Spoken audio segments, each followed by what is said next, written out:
Well, our 8 o'clock panel is here to weigh in. We have Ben Weingarten. He is a senior contributor at The Federalist, and Dr. Sumantra Maitra, who's the director of research at the America Ideas Institute and senior editor at the American Conservative. Gentlemen, welcome and happy Friday to you. Thank you very much. So what did you think of Biden's speech? Ben, we'll start with you first and then to the doctor. Well, if this was a speech geared towards the percentage of voters that Joe Biden thinks he'll have to win in 2024, I'm not sure that he would have won them over. Essentially, the entire overview of the speech was my political opponents equal Hitler, equal Putin. They're insurrectionists. They want to subvert elections. They hate women, etc. But meanwhile, there's nothing about the substance of Joe Biden's policies and how they've actually made life better for Americans. Are you better off than you were 4 years ago? I don't know how anyone would argue they are following that speech. And I think the line that sticks with me, beyond the fact that, obviously there was the incoherence at times, the slurring, and the stylistic parts of the speech that you can critique, are he talks about revenge, resentment, and retribution. And he says that's what his political foes are all about. But that is actually projection, the height of projection. That's precisely what his presidency has been about. And it was illustrated in that speech. He attacks the Supreme Court. He opens the border wide open and overturns the litany of Trump administration policies that actually had relatively secured our border. He's weaponized virtually every aspect of the federal government against his political foes, including engaging in the lawfare jihad against Trump and anyone and everyone in his orbit. So the speech was the height of projection. I think it was a tone-deaf speech. The fact that he dedicated so much time to Ukraine up front, I think, speaks volumes about the priorities of this president. And quite frankly, again, I don't see how this wins over the quote-unquote independent vote or the percentage of Biden voters last time who, it appears, do not seem inclined to vote for him this time. This was for his progressive base, and it was essentially about vote buying and attacking his political foes. And Dr. Maitra, your thoughts? Yeah, good to see you, Ben. I actually totally agree. I think there were three themes in Biden's speech. One, that he wanted to talk about Ukraine and foreign policy, and essentially anyone who opposes his foreign policy is a domestic terrorist or a domestic subversive.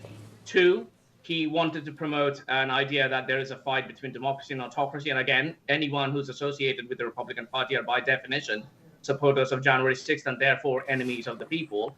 And three, he wanted to talk about IVF, which is, again, hitting between women and men and trying to have like a gender binary. So essentially his three core themes that he wanted to talk about were all divisive. President Biden, this was, contrary to what Ben said, I don't think he actually wanted to even reach out to the Republicans. I think Ben is right that this was a speech geared towards the progressive. This was a very dedicated speech towards one side of the political party. This was absolutely planned. This is a speech which was not unifying. It's a war speech. It's a declaration of war against half of the country. Yeah, you know what? I agree with you both. The fact that he actually gave, in my opinion, he gave a campaign speech, a rally. If it sounded like he was at a rally, not giving a State of the Union. Aside from all the lies, and as you both pointed out, the thing is that he was speaking to the progressive wing of the party. And I think that strategy, he actually upset it, likely, a lot of independents, some moderate Democrats, and we already know a lot of Republicans that might be upset with Trump. I don't know if he actually gained their confidence. What are your thoughts, Ben? Yeah, and this leads to a question of, does he believe that in the end the quote unquote independents or moderates or the 10% of Biden voters who we've seen in some polls who indicate they're inclined not to vote for him this time are suddenly going to come home at the end? Why does he feel that he needs to pander to his progressive base in a speech for the entire country? The fact that he believes he can dismiss 50% plus of the country, are they that confident in their ballot harvesting scheme that they're going to be able to generate the votes necessary? Or is this just about the need to juice the left and that's enough? If that's the case, it speaks to a disturbing place where we're going as a country.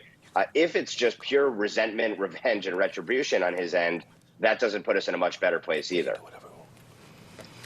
Some really great points from both of you. I couldn't get past how angry Biden came off. He was yelling the entire time, whether he needed to yell or not. Why he was yelling, I don't know. But Dr. Maitra, what do you think about his overall, delivery of his speech, and including what he said, but how he said it? Yeah, that's right. I mean, one of the things which struck me was when he was talking about immigration, right? And this is the guy who came on the first day of executive action. He stopped the Remain in Mexico policy. He declared all the policies under President Trump to be invalid and had his own policy and then said for 3 years that nothing is happening. You know who are the people who are suffering from mass migration in the border? It's the working class people of this country. That is not about a question about white or black. It's everyone who's working class that's suffering from an overwhelming supply of labor. And that is not something which he talked about. He wanted to portray that this was a fault of the Republicans, that the Republicans stopped his border bill. His border bill was a sham. It was only about putting money to get more people inside the country. He had 8 million people come in 3 years. That's an overwhelming number. And look how angry he was. He knew that he was lying about it. It's true.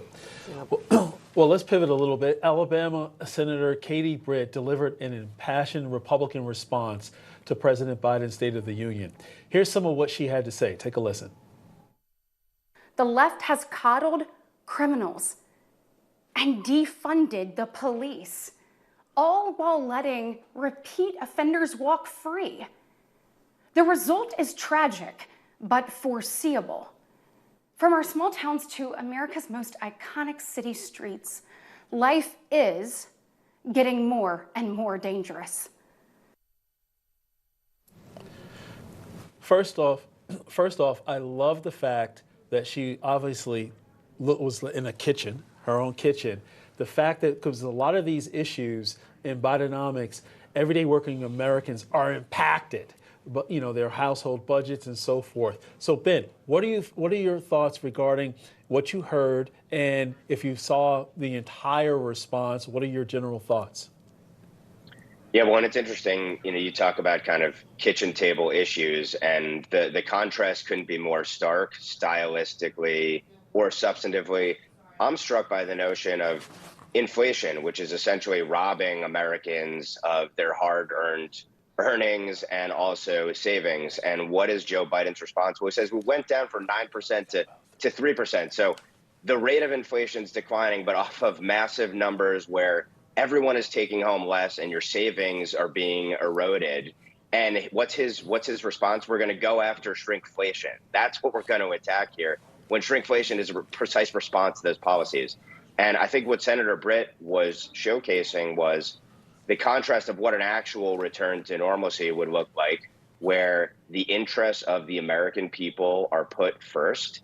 It's a prosperous country, a dynamic country, a country that is laser focused on law and order, true law and order, not attacking foes while letting criminals run rampant on the streets.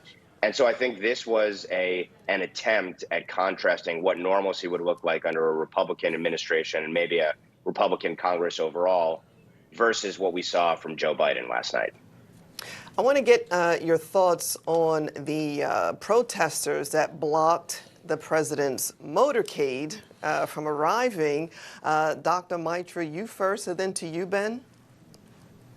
Yeah, I was actually in D.C. I was coming back. I was next to the Union Station when the barricades were being put up next to the Congress. And the thing that we saw yesterday was, on one hand, you have a bunch of protesters who are running rampant on the streets of D.C. with nothing being done.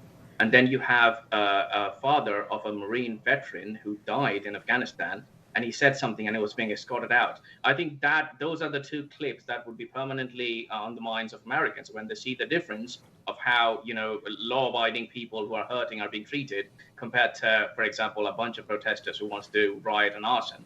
I think that's something which Republicans need to focus more and point out. Yeah, that's a great point. And to you, Ben? Well, first of all, it's a great point by Sumantra. The contrast there, it couldn't be more stark and indelible. Contrast there, and also add in not just the Hamasnik protesters in the streets, but then also the illegal aliens as well. And by the way, just illustrating the challenge for Joe Biden, and I think his speech speaks to this. I've long argued that he's caught between Barack and a hard place. And what I mean by that is all of the progressive energy in his party pushes him to take positions which he may or may not hold. I mean, he's flip-flopped on myriad positions throughout his career. He's the ultimate politician.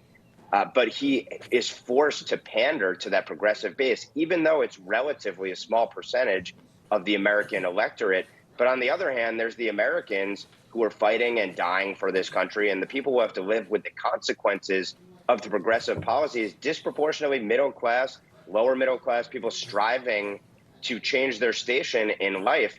And so he is caught between these two forces of where the electorate is and where this energy in his party is. And it's a small percentage, but it's a percentage that could tip any number of critical swing states, from Michigan, where he's focused a lot of time and focused on the marginal Dearborn voter, to Wisconsin, Minnesota, and beyond. So I think that illustrates the fact that he is really caught between that Barack and a hard place. And know it, he was trolled by those in his own party about saying illegals. You're not allowed to say illegals if you're a Democrat because no person is illegal. That's their argument. And the fact of the matter is that was, I think, him actually being honest about where he used to be, how he used to define illegal aliens. But he can't. He gets tisk-tissed by Nancy Pelosi and the rest of his party, and that illustrates a major problem for Democrats in 2024. Yeah, and he was off script then, right? I think when he said that. Yeah, I think so. Yeah. I think he was trying to show his mental acuity. Yeah. But doctor, the thing is that how much of the speech do you think it was more so shifting blame, taking the microscope off of his policies? And let me preface your response by stating this. Gasoline, when he took office, was $2.39. Now it's at $3.46, and we knew it was higher during the last 3 years. Inflation was 1.4%. Now it was as high as 9.1. Now it's a little bit over 3. And 30-year fixed mortgage was 2.7%. Now it's above 7%. What are your thoughts? Do you think that he was trying to shift blame by talking about shrinkflation, big businesses, pay your fair share, things of that nature, to try to appeal to the progressive wing of the party? Yeah, I think Ben raised an important point before. Like, look, Joe Biden in the 90s was a very different person than Joe Biden currently in 2024. And I think we don't really understand what he actually believes because of his cognitive decline.